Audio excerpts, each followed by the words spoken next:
Which citizenship is better, British or Irish? This video will discuss the benefits of both citizenships and will also take a look at how much access you have when travelling across the world. Firstly, let's begin with the Irish citizenship. Obviously, the main difference people notice when talking about the comparison between the British and Irish passport is that citizens of the Republic of Ireland still have access to the European Union, as they are also an EU member state. So if you are a citizen of Ireland, but you want to live in France or maybe Portugal or Spain, you can do that without having to worry about a work visa, for example, which British citizens now do have to worry about as they have a time limit in these countries. But if you're a citizen of Ireland, you don't need to worry about this. As a citizen of Ireland, you also have access to the UK under the Common Travel Area. But since this video is discussing the difference between the British and Irish passport, and the Common Travel Area is a shared ID and visa policy between the two countries, it's not monumental for this video, but it is still worth knowing that as an Irish EU citizen, if you choose the Irish citizenship, you still have access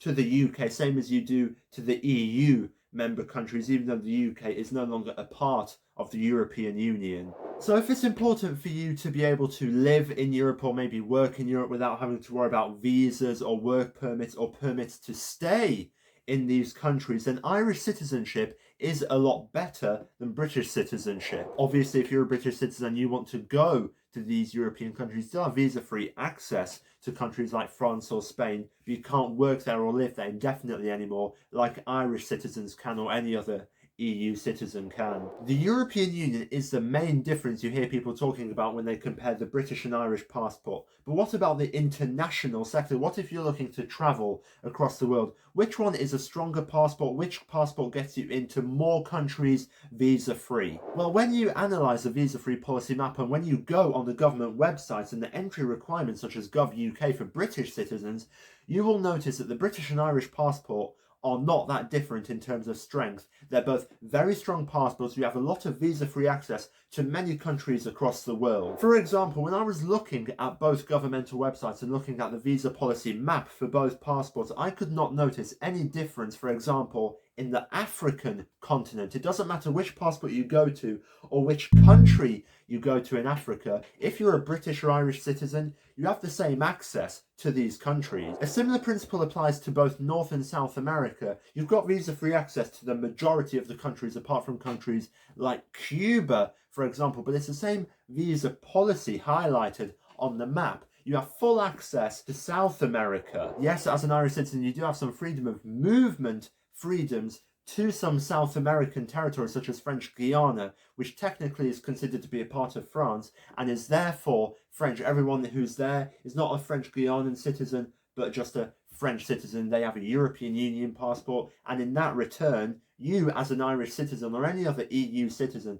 can go to French Guiana. Same principle applies to Tahiti or French Polynesia or New Caledonia or any European Union territories, especially for French territories. If it's important for you to look at the access you have to some developed countries, perhaps some in East Asia like Japan or South Korea, Japan has a reputation for being very hard to get visa-free access to the country for certain passport holders. But if you're an Irish citizen or a British citizen, you've got full visa-free access to Japan and South Korea. It's difficult to talk about the differences between the British and Irish passport on the international travel sector because the differences are very minimal, if there is any. You've got the majority of the same visa policies across the world, and the only main difference is the European Union. Putting it on myself, if I was able to qualify for Irish citizenship, perhaps through citizenship by descent, which is the most popular route people take when getting Irish passports, I would definitely take it while also keeping my British citizenship. There are some debates online saying that if you have an Irish passport, why would you want to get or keep your British one, as under the Common Travel Area you have the same access and even more access in Europe. But I would still keep it because second passports I do think are crucial, and if you want to find out why, you can click the video link down below in the description where I explain why I think it's a benefit to have multiple citizenships. If you like this video, you can click right here and subscribe to get information on YouTube.